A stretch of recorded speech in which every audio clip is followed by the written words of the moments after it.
My name is Prawin, however you want to say it. But And you're from originally where? I'm from India. I'm a citizen of India, but I was born in Kuwait, and I've been in Ukraine for the past 2 years now. I've been on and off, but continuously for the past 2 years since I got married to my wife Maria, and yeah, so we live in the south of Ukraine in a city called Kherson. It's kind of it has the oblast, the state, Kherson state. It's along the shores of I believe the Azov Sea or the Black Sea. I'm not really sure. I think it's the Black Sea. Yeah. So let me ask you: have you experienced any Nazi repression? No. Well, no, absolutely not. Nazi repression. No, we have. I will say people are really interested in the sense when me and Masha got married, Maria and Masha, when we went to her village to register my place of residence at her parents' house, a lot of people saw a person of color for the first time. So I think people are really interested. We had instances where, this grandmas used to come up to us and like, "Is that real?" I mean, or did you put something on, or but no, nothing. I would not call it necessarily racist or persecution according to Nazi terms. So you felt like it was safe living there. You didn't Yes. worried for your safety or anything like that? Absolutely not. And I think if anybody had reason to be worried, if there were a Nazi regime, it would be somebody who looked like me, right? Are there many other Indians in Kherson? There are, that I know of, there are 5 other Indians in Kherson who go to the Maritime Academy there.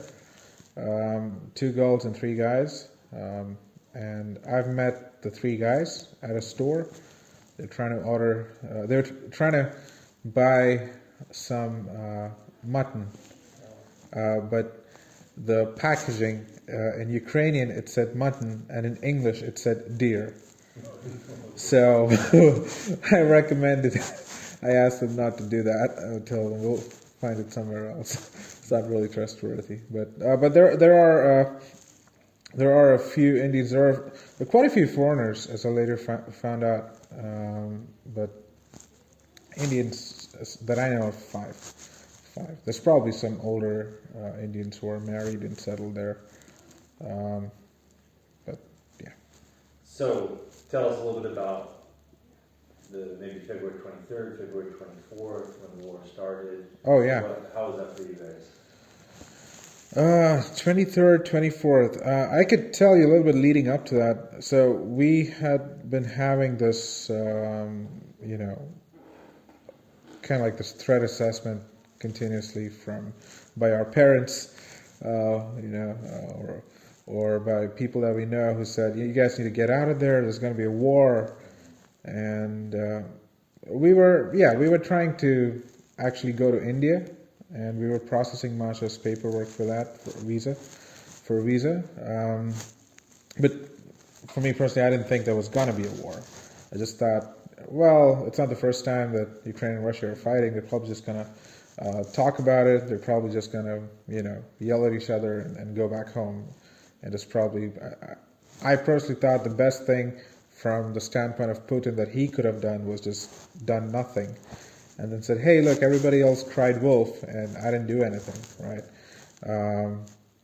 But yeah, so we didn't expect there was going to be a war, but we knew things were kind of escalating, and we saw these videos we saw a video where a Ukrainian minister of interior, I believe, he went to Donetsk and he came under fire, and they had this video where they were all lying down on the ground so we kind of knew, it's getting serious, but we were trying to go to India at the time, and we had sent in our paperwork on the 22nd, and in the evening of the 22nd, they asked us for additional documentation, which we sent on the 23rd, and we were getting ready to go to Kiev for the visa interview because it doesn't take long to process it. Process the paperwork. We had sent away most of our stuff, 80% of our stuff from our apartment to Masha's parents because we thought, okay, we'll go to India and then we'll figure things out from there.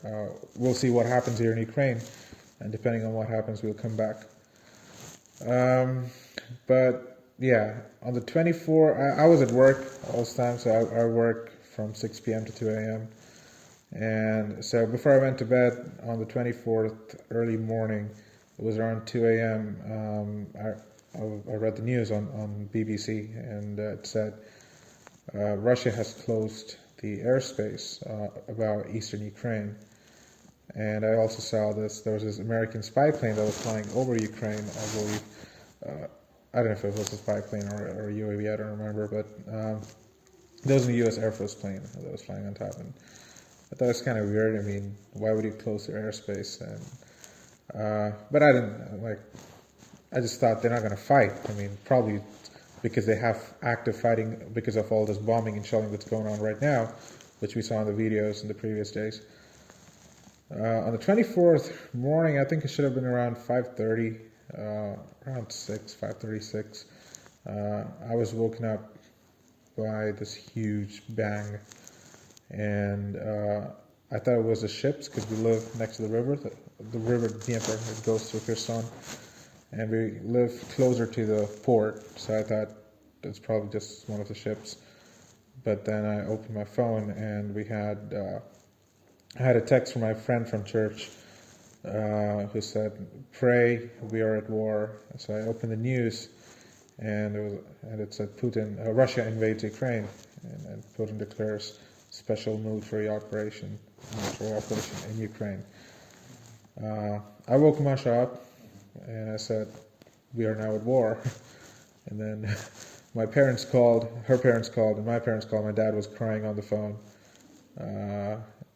Just because I think they felt more disappointed because we were almost on the verge of getting out of here because we had sent in our documents. We were actually, we were supposed to be on a train to Kiev on the 23rd at night, but something kept us from going. I think I got lazy about it. I just said, let's just go tomorrow or next Monday. In hindsight, I think it's good that we didn't go because it would have been a foreign city. We would have probably been in the shelter and not at home like in Kherson. So parents called, and for the first hour we couldn't do anything. We were just like, what do we, what can you do? I mean, you're in a war zone, and we don't have a car to get out. And what do you do? What is the safest thing to do? Like, do we get out? Do we stay? Yeah. But you decided not to leave the first day, or we decided not to leave, mostly because we didn't have a transport out, and we didn't actively look. I think we were more defensive in our approach to it. So at the end of 1 hour, approximately, I told Masha, fine, let's kind of shelter in place. So let's go get the products that we need, the things that we need to keep us at least for the next 2 weeks. We ran to the store. We were, as soon as it opened, we were one of the first ones in, and I didn't even look at what I was taking. I mean, I'm normally more calculated while shopping, but I think I felt more like my wife that day, like like just grabbing what was there, like 10 packets of salami, or sausages, let's take it, and 3 packets of pelmeni, let's take it. And we just took it, and we were looking for a cab. The cab prices on the day of was about 3-4 times more than usual, and people were taking. And then we had to wait. Came home, realized we forgot to buy drinking water, because immediately people started writing that they're going to cut off the water, they're going to cut off the electricity, and so we waited, I think, 3 hours at a store in line to get about 20 liters of water. And we also withdrew all the cash that we had in our card, Ukrainian card, just because we didn't know how it was going to turn out. on the long term, and I think it was a good decision that we made to try So to as the catch. days went on, what were some of the changes that you saw in Kherson? The first few days, there was very active fighting. So Kherson is closer to Crimea, and it's I think it's about 3 hours from Crimea, from the capital of Crimea, from Simferopol, and so there was really active fighting, and the Russians had, I think their goal was not to take Kherson, but to take Mykolaiv, which is north of Kherson. And to get there, they had to cross Kherson.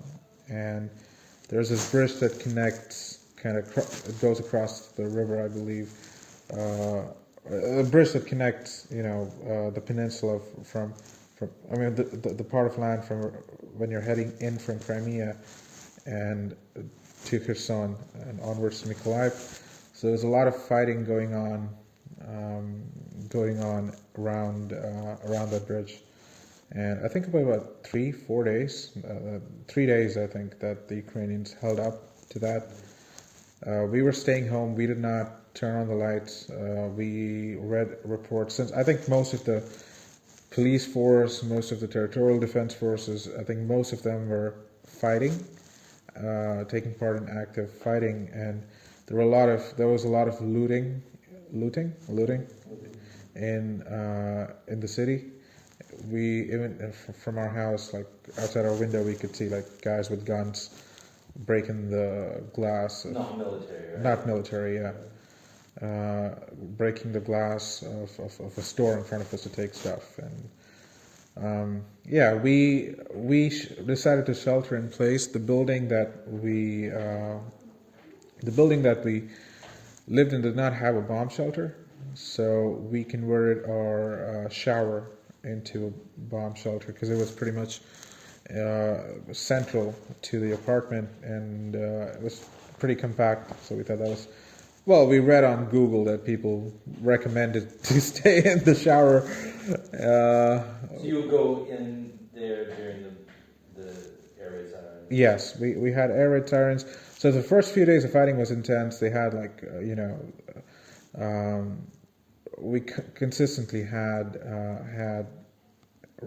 air raids, consistently being bombed, and you could hear the explosions, and you could see the smoke, and so yeah, we had a bag with all our documents, which was like essential, and we carried it everywhere we went with us, even within the apartment. So if you're in the kitchen, we took it there, in the anywhere we were.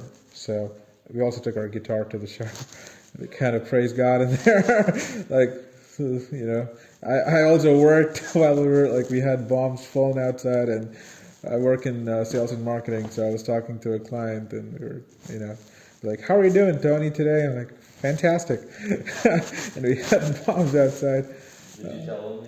No, not to ruin the mood. Well, we did ask some of our clients to pray for us, and they were like, "Oh, you're there. You got to get out." Just a lot of people from the distance, they don't understand, I think, how the war exactly works, and like, just get out somehow. And there are people from Kharkiv who are leaving, or there are people from this city who are leaving, and you're like, guys, we can't step out of our. I'm scared to step out of my apartment right now, just because there's a lot of looting going on. You don't know when and you can actively hear the sound of explosions, and I think the first few days we were getting used to the sound of explosions, I guess, and I think. How did things change once the Russian military kind of took over? Oh yeah. Was there any changes?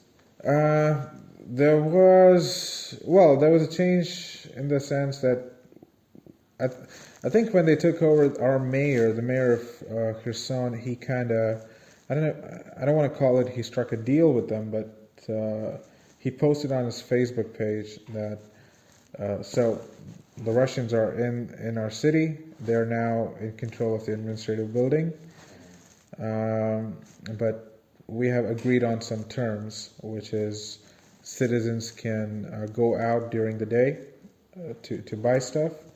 You should not walk more in the company of more than two people. So it should only be two people at a time. Curfew between 8 to 6 a.m., 8 p.m. to 6 a.m. And I think they also had some other terms. Cars should not drive above the minimum speed limit within the city, and only essential transport will be allowed. And as long as we stick to these terms, the flag that flies in the city will be Ukrainian, and that's what. So that's what the mayor had written on his Facebook page. So we didn't leave. Like the next day, we wanted to see what happens. We saw some people out. It was interesting because even on the day the war started, we saw some people outside just drinking coffee. They're like, guys, we have a war going on, and when we wanted to wait and see when this kind of deal or these terms were agreed upon. We didn't go out the next day, but the day after that, we went out to get some restock on some supplies. Well, not necessarily restock, but just to see what was available. And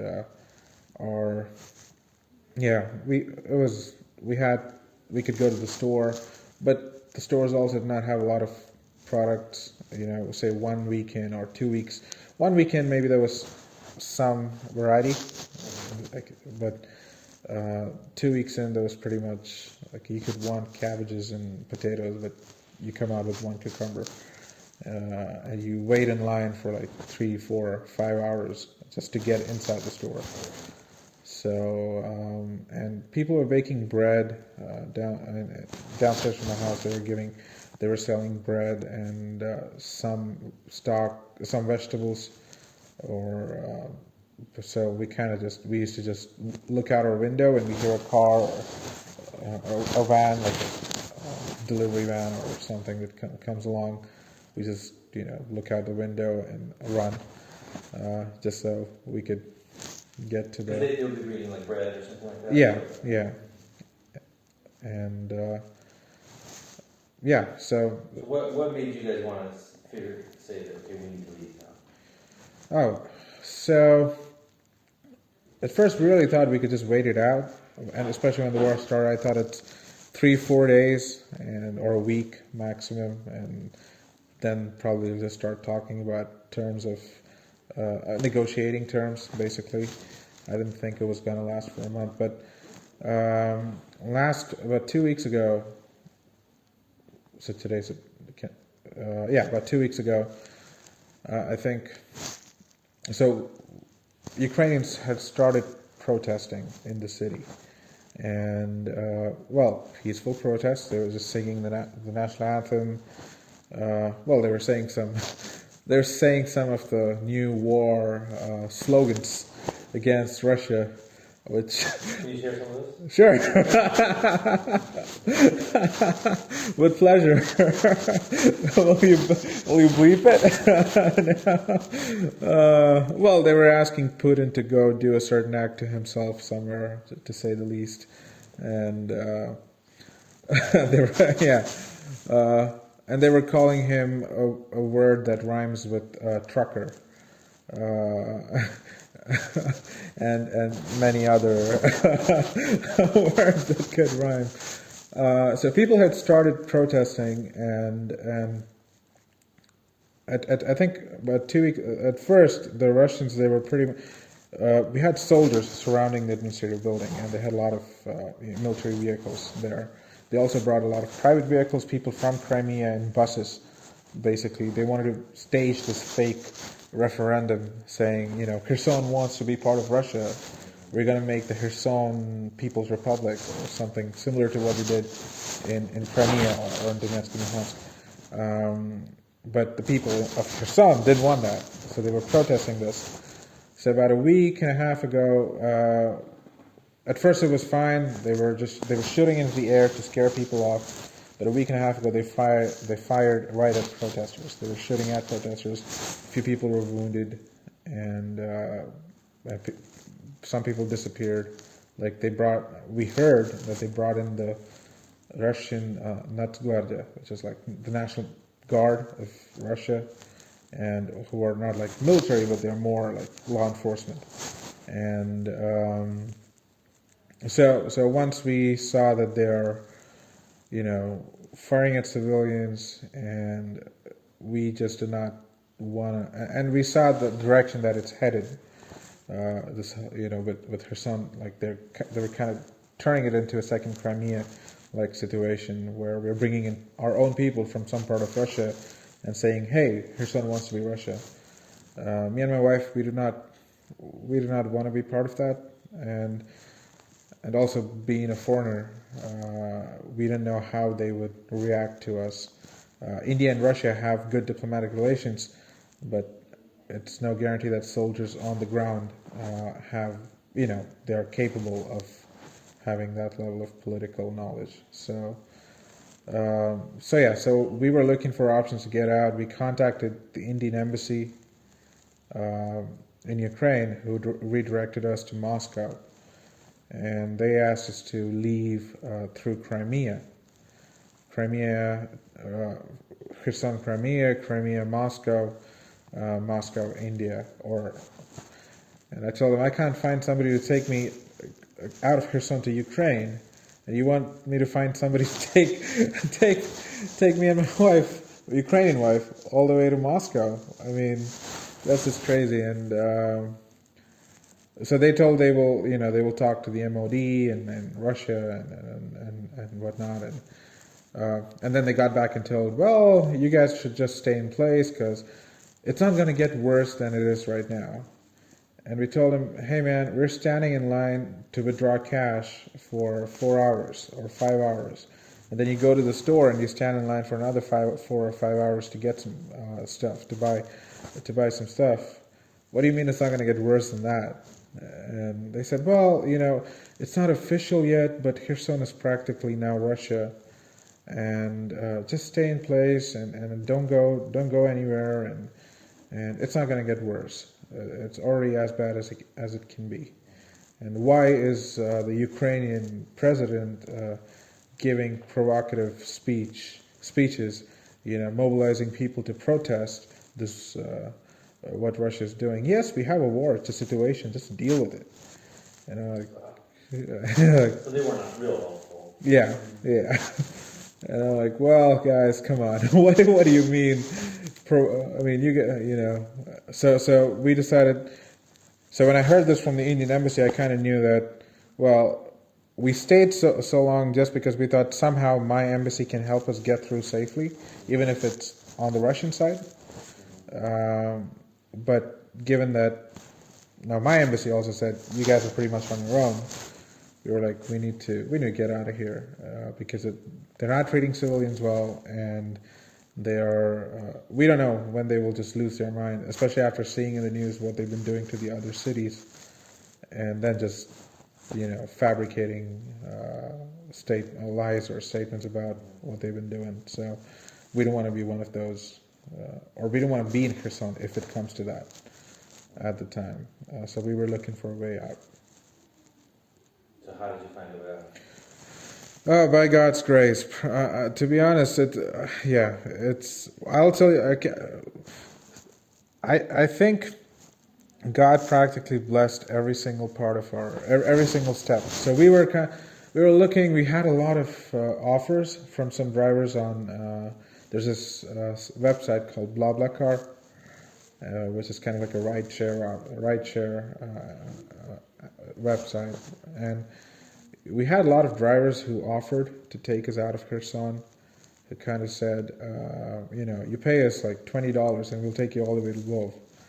And normally, even on a good, even under normal circumstances, going to Lvov would cost probably a lot more. I mean, it does cost a lot more. Okay. So we kind of knew there were, scammers. We had quite a few scammers. A lot of people who said, pay us up front, $200 or $300. There was somebody who said, we'll take you out if you pay $2,000 per head. And you have to do that as a prepayment. Oh, wow. No, so we had a lot of a lot of these, I guess, fake adverts and we were praying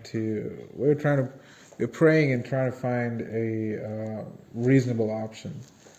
And I think it was last Wednesday, I spoke to my pastor from Kharkov on the phone. He also moved from Kharkov to another city. And once at the end of the call, we just prayed together. He prayed for me and I prayed for him. And I think I had some kind of this peace, I guess, to kind of take a step forward in considering the risk that was involved. Because we had heard stories, 99% of people in Kherson right now say don't leave. Because they will shoot at you and you will die, or we will never hear from you again, or the driver can just leave you in the middle of nowhere and go away. So, not just putting myself at risk, but also my family at risk, Masha at risk. And so I kind of had this piece to take that step of faith, and we have this app similar to Uber called Uklon. And they have an evacuation service which you could use. So we just picked the closest border. We got in touch with our friend Pierre as well, from church, if he would like to travel with us. And so on the Uklon evacuation app, we kind of, I hope it's not it doesn't sound like a marketing speech for Uklon, but we kind of found a driver. We wanted to leave the next day, and in my head I was thinking we want to leave the next day, but by accident I wrote that we want to leave on the 26th. So this driver called us and from the app. So since he was from the app, we knew he was verified. He had pretty good ratings, and so we thought, well, it's worth taking the risk. We spoke to him. He had taken some foreigners out of Kherson the previous week, but he hadn't been able to get through the Russian checkpoints around Kherson the past 2 days. He told he was going to go try the next day and then meet with us in person. So he tried. We met with him, and he said they didn't let him pass the third day as well. And that was Thursday. And he told he will try one more time on Friday, and if they don't let him pass, he will not take us out of Kherson on Saturday. And so I told him, well, so far, the churches that we know, the people that we know, and we ourselves, we were praying for us to get out. And now we're going to be praying for these guys on Friday to get out as well, and also for you to come back safely. So on Friday we get a call and we meet with him, and he says, we got out, let's go tomorrow morning. Gather your friends and whoever wants to go with you in one place at your apartment. So our friend Pierre, he came over, and we stayed the night in our house, kind of pretty much had to pack everything. How do you pack your life? Masha left, my wife, Masha, she left behind a lot of her, I think, clothes, dresses. I left behind my guitar, my Indian spices. But he told us he'll pick us up at 4:30 in the morning, and he came then he called us and told, let's just postpone it to 5. He came at 5. He used a back road to get to us, to the other side of our apartment, just because we face the administrative building. It's on the opposite, and there are Russian troops there positioned. So he came, and because it was a curfew. The curfew is still 6, and he was picking us up at 4:45. And he had told us, depending on when we get out, he would either take us all the way to Polanka, Moldova, or he would take us only to Mykolaiv, and then he would put us in a different car, where somebody else will take us. I was really suspicious because, number one, obviously the risk. What if he just leaves us and goes away? Or number two was also, why would you put us in a different car if we are actually paying you to take us all the way? And how can we trust this new person? But in the end, So we got out, and We got to the first checkpoint around 5:05, and 5:10, I guess. And the first checkpoint was fine. We got through. Got to the second checkpoint. We were waiting in line, and we hear like 3-4 explosions, like tanks firing, I believe. And we asked the driver, "Is that are these bombs?" And he says, "No, it's just some babushka who's hitting the carpets, like cleaning them after us, because here they clean because they hit the carpets to get the dust out." And so yeah, we got through 6 Russian checkpoints, and the last checkpoint we saw there were Russian tanks on the side of the road aimed at another village. So we drove. Yeah. When you went through the checkpoints, what was your experience with the Russian soldiers? How did they treat you? I would say surprisingly they were not aggressive. They were really, well, if I can use the word, they were really nice to us in the sense that they were not. I didn't feel threatened by them. Obviously, they had guns, and given the situation, given the circumstances that we were at war against them, I expected them to be really aggressive and offended to some extent. And but they seemed professional. They seemed they seemed. I wouldn't even use the word professional. I would say they seemed like simple folk, basically. I mean, I think they knew what each person had kind of role of what to do. I think they were really vulnerable as well, because at the second checkpoint, I just got out of the car with my documents to show it to them, and they said, "Get back in the car," and don't step out. And they were terribly dressed for the weather. It was about -10 Celsius and -8 Celsius, I believe. It was really cold, but they had really thin jackets on. Some of them didn't have any hats on. They didn't have any gloves on, and they were standing out in the cold. And part of me felt sorry for them. I guess that was a Christian part. And, but a huge part of me just is like, well, you deserve it. I mean, we didn't invite you to come here, and you didn't have to come to our country to fight against, to kill our people. So you deserve it, like suffer. But yeah, I think that was the sinful part, which I later asked God forgiveness for. 99% of, I guess. But they were not aggressive. They even checked our phones, and one of the soldiers he saw me. I have a picture of my wife and I from the wedding. He saw the photo and he was, "Oh, that's you?" I'm like, "Yeah, it's me." I was like, "Oh, it looks good." And he was really so. And one of the soldiers was surprised that there are a lot of foreigners, because Pierre, he traveled with us. He's from South Africa, and so one of them was just surprised. The driver told them that we are from the church, and he actually told them that we are Christian missionaries. And so I don't know if that had any impact on how they treated us, but we got through 6 Russian checkpoints, and the driver said, "I have never gotten through as quick. I've done this a few times, and I've never gotten through as quick. I don't know if you guys are lucky or if it's just your prayers." And we said, all 3 of us, we just said, it's definitely the prayers. I mean, there's no logical way we could have gotten through that, because even the first checkpoint, like 20 minutes after we crossed, they closed it for the next hour or so. And the people who got there after an hour, they had to wait, as we later found out, for 10 to 12 hours till the evening. So we got through, and then we drove towards this next village. So this tank aiming towards the village, and the soldier said, "If we shoot at you, just drive fast and don't stop." And we're like, "Well, okay." I mean, you could just not shoot, but no, we didn't tell them that. But and we just drove, and in the distance, we came to the entrance to this village, and Ukrainian flag, and we saw the Ukrainian soldiers, and it was just this huge contrast to what we saw among the Russians.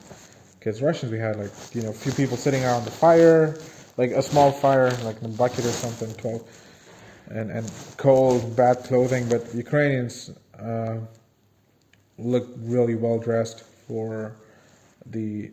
They were not in a suit and tie, but they were really with their equipment. And there was a soldier holding a cup of coffee. Good morning, welcome to. I mean, I think he said welcome to Ukraine. I'm not sure. I think he said something along those lines. And we drove past this village, and we had multiple checkpoints. We drove past this village. We saw, damaged houses, like as a result of shelling. We saw some unexploded shells on the side of the street, and we got out the village and we saw two tanks heading towards us.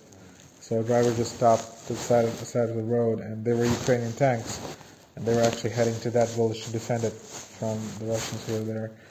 And we continued driving. We got a flat tire. If the challenges and the risks existing that were not enough, I think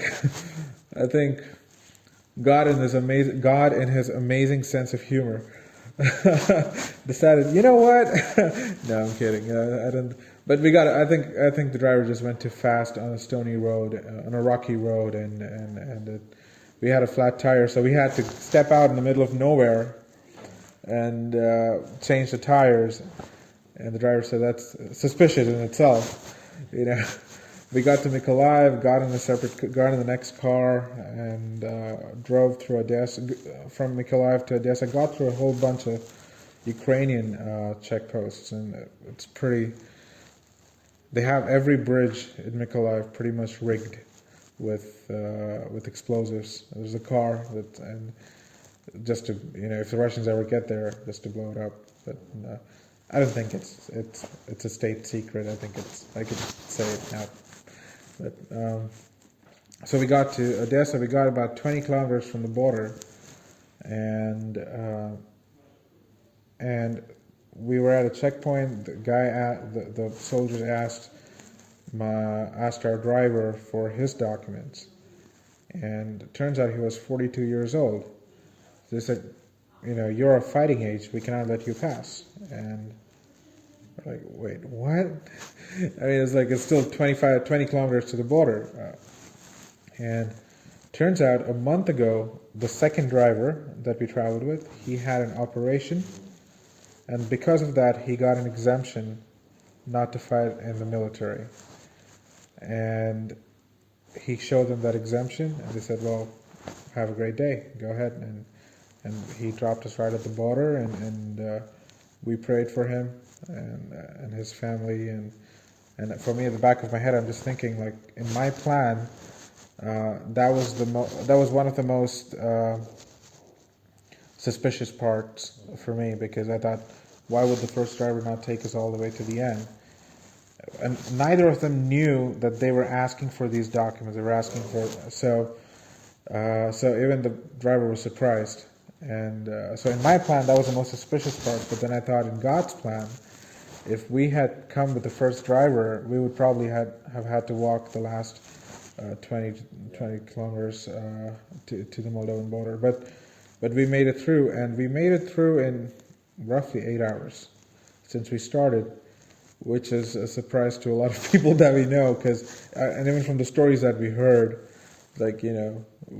people who, like I said, the folks from church who got to the checkpost like 40 minutes later, they had to wait for like 10 hours or 11 hours. That was a surprise to me.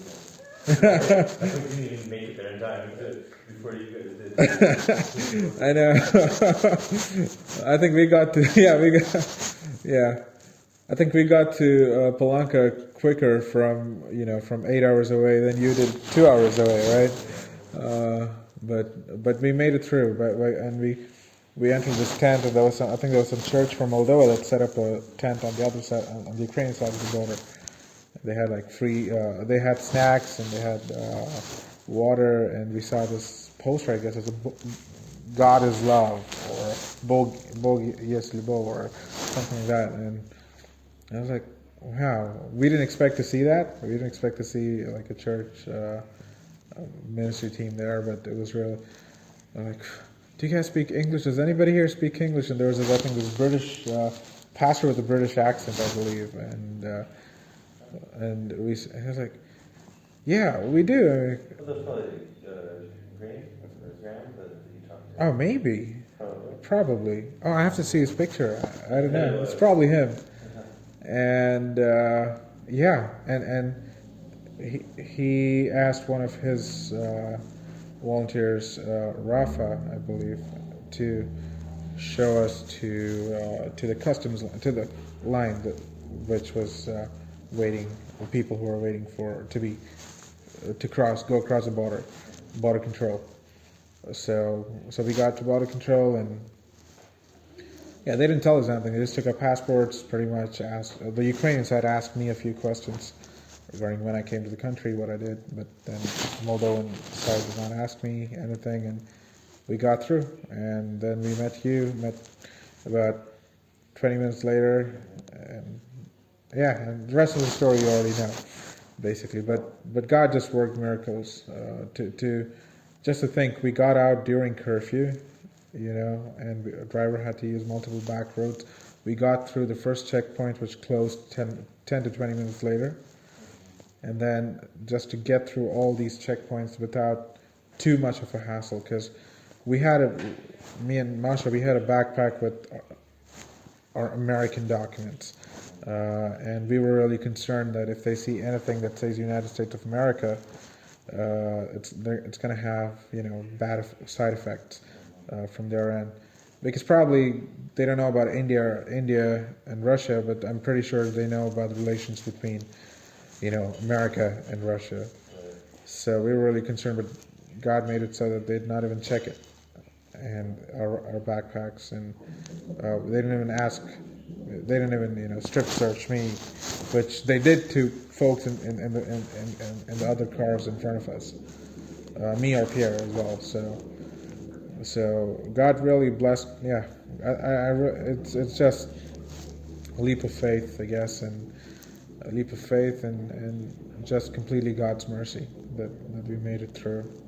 And we hadn't turned on the light in our house for 30 days because we lived across from the administrative building, and we had Russian troops there. So we got to Moldova and we did some, yeah, we turned the lights on as much as we wanted and as much as we can.